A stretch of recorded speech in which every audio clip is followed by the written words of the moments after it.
Hello friends, मेरा नाम है प्रतीक और आज हम बात करने वाले हैं इंडियन नेशनल फ्लैग के बारे में। हमारे देश की विविधता में एकता पाई जाती है, ठीक उसी प्रकार अपने तिरंगे का भी स्वरूप प्रतीत होता है। उसके अलावा बहुत ही सुंदर कलर कॉम्बिनेशन व कंपोजिशन अपने नेशनल फ्लैग को समूचे विश्व में विशेषता प्रदान करता है। हमारा नेशनल फ्लैग खादी कपड़े से रेक्टेंगुलर शेप का बना होता है, जिसकी लंबाई 3 फीट और चौड़ाई 2 फीट के अनुपात में होती है। उसमें 3 रंगों की हॉरिजॉन्टल पट्टियाँ होती है, जिनकी चौड़ाई समान होती है। अपने राष्ट्रध्वज में सबसे ऊपर सैफ्रॉन कलर होता है, जो त्याग, बलिदान, साहस और ऊर्जा को दर्शाता है, और बीच में श्वेत पट्टी जो कि शांति व एकता का संकेत है, और सबसे नीचे ग्रीन कलर की पट्टी जो कि उर्वरता व समृद्धि को दर्शाती है। अपने नेशनल फ्लैग के मध्य में एक चक्र भी होता है, जिसका व्यास लगभग श्वेत पट्टी के चौड़ाई के ही बराबर होता है। चक्र नेवी ब्लू कलर का होता है और चक्र इस बात का प्रतीक होता है कि भारत निरंतर प्रगतिशील है। चक्र में 24 आरे का अर्थ है कि दिन रात्रि के 24 आवर्स जीवन गतिमान है। इस दृष्टि से रुकने का अर्थ मृत्यु है। इस चक्र का समावेश सारनाथ के अशोक स्तंभ से किया गया था। भारत का नेशनल फ्लैग भारत की एकता, शांति, समृद्धि और विकास को दर्शाता हुआ नजर आता है। इंडियन नेशनल फ्लैग का डिजाइन पिंगली वेंकैया ने बनाया था, इसलिए उनके स्मृति में भारत सरकार ने एक स्टैम्प भी बनाया था। 1916 से 1921 में आंध्र प्रदेश के पिंगली वेंकैया ने अभ्यास करके 2 से 3 डिजाइन बना के गांधी जी को दिए। उसमें से गांधी जी ने एक डिजाइन सिलेक्ट किया, वह रेड व ग्रीन ऐसे 2 रंगों से मिलकर बना था। उसमें रेड कलर हिंदुओं के लिए और ग्रीन कलर मुस्लिमों के लिए था। गांधी जी ने सुझाव दिया कि भारत के शेष समुदाय का प्रतिनिधित्व करने के लिए बीच में सफेद पट्टी और राष्ट्र की प्रगति का संकेत देने के लिए चरखा होना चाहिए। और 1931 में तिरंगे को भारत के राष्ट्रीय ध्वज के रूप में मान्यता मिली, जिसके मध्य में गांधी जी का चलता हुआ चरखा था। उसके बाद 22 जुलाई 1947 को संविधान सभा में वर्तमान ध्वज को भारतीय राष्ट्रध्वज के रूप में अपनाया गया।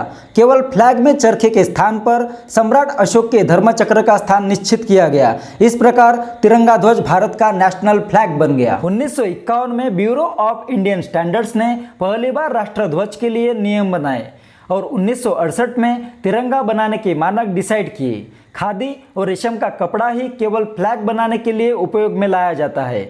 यहाँ तक कि इसकी बुनाई भी सामान्य बुनाई की तुलना में काफ़ी भिन्न और दुर्लभ होती है। धारवाड़ के पास में गदग और कर्नाटक के बागलकोट में ही खादी की बुनाई की जाती है। हुबली एक अकेला लाइसेंस प्राप्त संस्थान है जहाँ पे झंडा उत्पादन व आपूर्ति की जाती है। बुनाई से लेकर मार्केट में पहुँचने तक बहुत बार BIS लेबोरेटरीज में इसका परीक्षण होता है। मैन्युफैक्चरिंग कंप्लीट होने के बाद BIS फ्लैग की अच्छे से जांच करता है, उसके बाद ही फ्लैग को फहराया जा सकता है। तिरंगे के लिए 9 मानक साइज तय किए गए हैं। सबसे बड़ा फ्लैग 21 फीट लंबा और 14 फीट चौड़ा हो सकता है। BIS के निर्देशों को 17 अगस्त 1968 में फिर से संशोधित किया गया। ये निर्देश काफ़ी ज़्यादा स्ट्रिक्ट है। झंडे के विनिर्माण में कोई दोष एक गंभीर अपराध समझा जाता है, जिसके लिए जेल भी हो सकती है या जुर्माना भी लग सकता है। The prevention of insults to national honour act 1971, जो भारत के राष्ट्रीय प्रतीकों की इंसल्ट से रिलेटेड एक्ट है।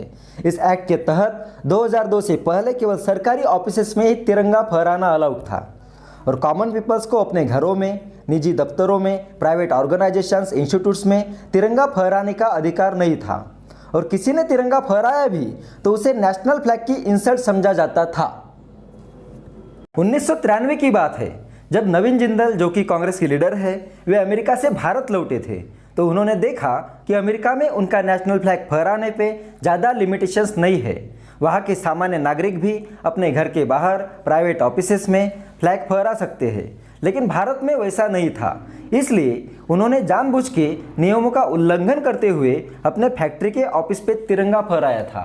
उसके बाद गवर्नमेंट ने उन पर कार्रवाई की, फिर कोर्ट में केस चला। 10 साल के बाद 2001 में सुप्रीम कोर्ट का रिजल्ट आया, जिसमें सुप्रीम कोर्ट ने सरकार को आदेश दिया था कि आप फ्लैग कोड बनाइए, नेशनल फ्लैग से रिलेटेड रूल्स डिसाइड कीजिए, क्योंकि तिरंगा फहराना प्रत्येक नागरिक का अधिकार है। उसके बाद केंद्रीय मंत्रिमंडल ने भारतीय झंडा संहिता में 26 जनवरी 2002 को संशोधन किए, जिससे कॉमन पीपल्स को भी ध्वज की गरिमा और सम्मान की रक्षा करते हुए वर्ष के सभी दिनों फ्लैग को फहराने का अधिकार मिल गया। अब हम अपने घरों में, private institutions, organisations, private offices, national festivals में तिरंगा फहरा सकते हैं। 21 फीट बाय 14 फीट के नेशनल फ्लैग्स समूचे देश में सिर्फ 3 किलों पर फहराए जाते हैं। मध्य प्रदेश के ग्वालियर स्थित किला, कर्नाटक का नारगोन किला और महाराष्ट्र के पन्हाला किले पर सबसे बड़े फ्लैग्स फहराए जाते हैं। लेकिन इंडियन नेशनल फ्लैग को फहराने के लिए नियमों का पालन करना अनिवार्य है। वे नियम यह है कि नेशनल फ्लैग खादी या सिल्क कपड़े का ही बनाया होना चाहिए। अशोक चक्र फ्लैग के दोनों बाजुओं से बराबर दिखना चाहिए। चक्र में जो आरे हैं वे बराबर 24 की संख्या में ही होंगे।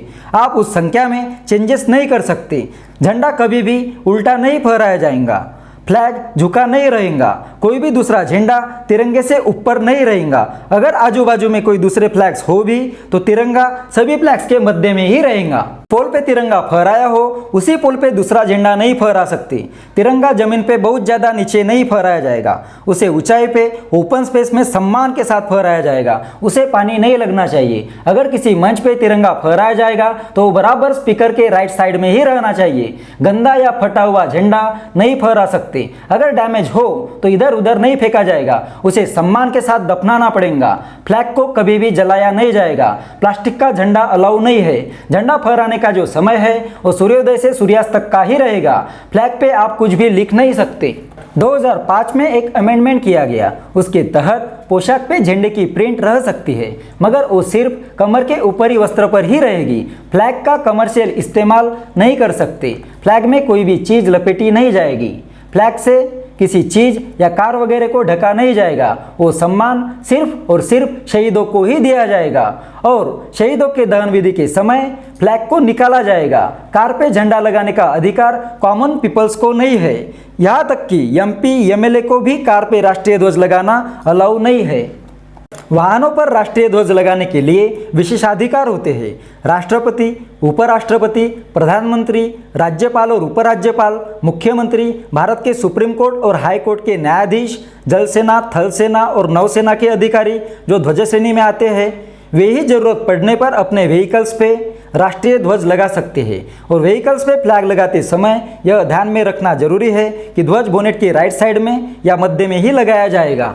जब भी कोई फॉरेन डिग्नेटरी भारत आते हैं तो उन्हें रिसीव करने के लिए जो भी व्हीकल जाएगा तो उस व्हीकल के राइट साइड में भारत का राष्ट्रीय ध्वज और लेफ्ट साइड में डिग्नेटरी के राष्ट्र का ध्वज लगा होना चाहिए। अगर इनमें से किसी रूल का पालन नहीं होता है तो वो section 2 of prevention of insults to national honour act 1971 के तहत राष्ट्रध्वज का अपमान और कानूनन अपराध माना जाएगा, जिसके लिए 3 साल की जेल और जुर्माना दोनों सजाएं हो सकती है। राष्ट्रध्वज का आधा झुका होना राष्ट्रीय शोक का प्रतीक माना जाता है। शोक के समय राष्ट्रपति के निर्देश पर उनके द्वारा बताए गए समय तक राष्ट्रध्वज आधा झुका रहता है और केवल भारतीय फ्लैग ही आधा झुका रहेगा। वह अन्य फ्लैग्स सामान्य ऊंचाई पर ही रहते हैं। समूचे भारत में राष्ट्रपति, उपराष्ट्रपति, प्रधानमंत्रियों की मृत्यु पर झंडा आधा झुका रहता है। लोकसभा के अध्यक्ष और भारत के सुप्रीम कोर्ट के मुख्य न्यायाधीश के शोक के समय राष्ट्रध्वज दिल्ली में आधा झुकाया जाता है। 26 जनवरी, 15 अगस्त, गांधी जयंती, राष्ट्रीय सप्ताह, राष्ट्रीय आनंद के दिन भारत सरकार द्वारा निर्दिष्ट किए गए दिन पर मृतक के आवास को छोड़कर राष्ट्रध्वज को आधा नहीं झुका सकते। तो दोस्तों, इस वीडियो में हमने अपने राष्ट्रध्वज तिरंगे की पूरी जानकारी बताने का प्रयास किया है, जो हमारी आन बान और शान है। अगर आपको ये वीडियो अच्छा लगा हो तो लाइक कीजिए, दोस्तों के साथ शेयर कीजिए और बने रहिए हमारे चैनल क्रिएटिव 3 कलर्स के साथ। जय हिंद।